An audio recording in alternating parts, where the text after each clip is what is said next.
প্রিয় দর্শকবৃন্দ, আপনাদের সাথে যুক্ত হলাম উচ্চ মূল্যের সবজি বিক্রি করতে পারেন এরকম একটি সময়ে, এরকম একটি ক্রপসের সাথে, ফসলের সাথে যুক্ত হয়েছি আপনার আগাম বাঁধাকপি চাষ নিয়ে। আপনি আগাম বাঁধাকপি চাষ কখন করবেন, কিভাবে করবেন, কোন সময় করবেন, আপনি কি পরিমাণ প্রফিট হবে বা কিভাবে আপনার ফসলটাকে হারভেস্ট করতে পারবেন শেষ পর্যন্ত, সে বিষয় নিয়ে আজকে আপনাদের A to Z তথ্য দিব। আশা করি শেষ পর্যন্ত আমাদের ভিডিওর সাথেই থাকবেন আপনারা। প্রিয় দর্শকবিন্দু, দেখেন আমি যে জমিটাতে অবস্থান করতেছি সেটা হচ্ছে আপনার আগাম বাঁধাকপির একটি জমি। আপনাকে আগাম বাঁধাকপি করতে হলে সর্বপ্রথম আপনার সিলেক্ট করতে হবে যে মাটিটা কীরকম, মাটিটা নির্বাচন করতে হবে। আগাম বাঁধাকপির জন্য যে মাটিটা লাগবে সেটা হচ্ছে আপনার বেলে দোআঁশ মাটি। এই মাটিতে আগাম বাঁধাকপি খুবই ফলন ভালো হয়। এই বাঁধাকপির যে আপনি মনে করেন যে চারা যে রোপণ করবেন, বাঁধাকপির মূলত আপনার জমিতে চারা রোপণ করতে হয়। বীজ থেকে চারা জমিতে আপনার রোপণ করতে হয়। এই রোপণের সময়টা হচ্ছে আগাম বাঁধাকপির ক্ষেত্রে মধ্য আগস্ট থেকে মধ্য অক্টোবর পর্যন্ত। চাষ পদ্ধতি, আপনি জমিটাতে কিভাবে আপনি চাষ করবেন, সমস্ত জমিটাকে আপনার ঝুরঝুরে করে নিতে হবে। ঝুরঝুরে করে চারার বয়স যখন আপনার 30 থেকে 35 দিন হবে, তখন আপনি বাঁধাকপির যে চারাটা আছে সে চারাটা জমিতে রোপণ করবেন। এরপরে আসলো আপনার বাঁধাকপির যে আপনার সারিটা করবেন। আপনার যে সারিটা, এই সারি থেকে সারির দূরত্ব, বাঁধাকপির সারির থেকে সারির দূরত্ব হবে আপনার 24 ইঞ্চি। একটি সারি থেকে এরকম একটি সারি থেকে আরেকটি সারির দূরত্ব হচ্ছে আপনার 24 ইঞ্চি। আর বাঁধাকপির আপনার চারা থেকে চারার দূরত্ব, এর চারা থেকে চারার দূরত্ব হবে 18 ইঞ্চি। এটা হচ্ছে সর্বোত্তম আপনার সেচ ব্যবস্থা। আপনি চারা রোপণের পর যে বাঁধাকপির সবচেয়ে বড় একটি বিষয় হচ্ছে আপনার সেচ। বাঁধাকপি কিন্তু পানি পছন্দ করে।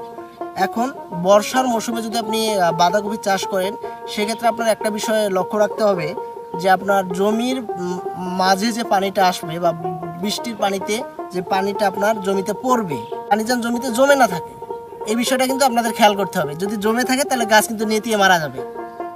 এখন আপনি মনে করেন যদি বাঁধাকপি পানি পছন্দ করে, ওই হিসাবে যদি আপনি পানি যদি জমিতে বেঁধে থাকে, কিন্তু গাছ কিন্তু আপনার মারা যাবে। এখন কি করতে হবে, পানি নিষ্কাশনের একটা সুব্যবস্থা করতে হবে। এখন জমির আপনার যে নিড়ানি, বাঁধাকপির সর্বোচ্চ একটা মানে সমস্যা করে আগাছা ছোট অবস্থায়। আপনার এই বাঁধাকপিটার গাছটা যে দেখতে পাচ্ছেন, আমরা যে কিছু কিছু বাঁধাকপির গাছ দেখতে পাচ্ছি যে মোটামুটি বড় হয়ে গেছে। দেখেন এই বাঁধাকপিটা হয়ে গেছে। এখন আপনার এই বাঁধাকপিটার পাতা মোড়া পর্যন্ত, পাতা বাঁধা পর্যন্ত আগাছা রাখা যাবে না জমিতে। আগাছা রাখলে যে আপনি সার দিবেন, এর মাঝে যে সারটার প্রয়োগ করবে সেটা তো খেয়ে ফেলবে, এই বাঁধাকপিটা পাবে না। আর বাঁধাকপি কিন্তু উপর থেকে আপনার খাদ্য সংগ্রহ করে। এর উপরে কিন্তু অনেক শিকড় আছে, বাঁধাকপি উপরের শিকড় দিয়ে খাদ্য সংগ্রহ করে। আর সেজন্য বাঁধাকপির মধ্যে আপনার গভীরভাবে নিড়ানি দেওয়া যাবে না, এর নিড়ানিটা হবে উপরে উপরে। আপনার তাহলে এই বিষয়টা জানলেন যে বাঁধাকপির নিড়ানিটাও উপরে উপরে দিতে হবে। যদি গভীরভাবে দেন তাহলে দিকে সঠিক খাদ্য সঠিক সময়ে সঠিকভাবে গ্রহণ করতে পারবে না যদি গভীর নিড়ানি দেন। সেজন্য আপনার শিকড় কাটা যাবে, নিড়ানিটা উপরে দিতে হবে, গাছ যেন মাটি থেকে সকল খাবার সংগ্রহ করতে পারে, শিকড় যেন ওইভাবে কাটা না যায়। প্রিয় দর্শকবিন্দু, আপনার আগাছা মুক্ত অবশ্যই রাখতে হবে, যে বিষয়টা বললাম। আরেকটা হচ্ছে পাতাকপির মোজাইক ভাইরাস। এই বয়সে কিন্তু আপনার জাপ পোকা, চোষক পোকা আক্রমণ করে। নিয়মিত আপনার জমিতে কীটনাশক প্রয়োগ করতে হবে। সেই সাথে আপনার ডাম্পিং উইল্ড। বাঁধাকপির একটি বড় সমস্যা হচ্ছে যে আপনার জমিতে চারা রোপণের পর চারাটা মারা যাচ্ছে, গোড়ার মধ্যে পচন ধরে মারা যাচ্ছে। এরকম সমস্যা হলে আপনি কার্বেন্ডাজিম জাতীয় ছত্রাকনাশক ব্যবহার করতে পারেন। সমস্ত পরিচর্যা এইভাবে করে, এবং পোকামাকড়ের আপনার কাটুই পোকা, লেদা পোকা, এরকম পোকামাকড়ের উপদ্রব দেখা দিবে। এই সঠিক সময়ে সঠিক পদক্ষেপ গ্রহণ করবেন।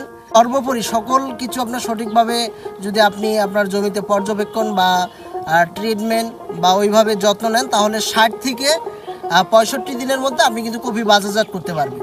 যারা মধ্য আগস্ট থেকে মধ্য অক্টোবরের মধ্যে কপি করবেন, তারা কিন্তু এই সকল যদি পদক্ষেপ আপনি সঠিক সময় সঠিকটা নেন, তাহলে 60-65 দিনের মধ্যেই আপনি কপি বাজারজাত করতে পারবেন।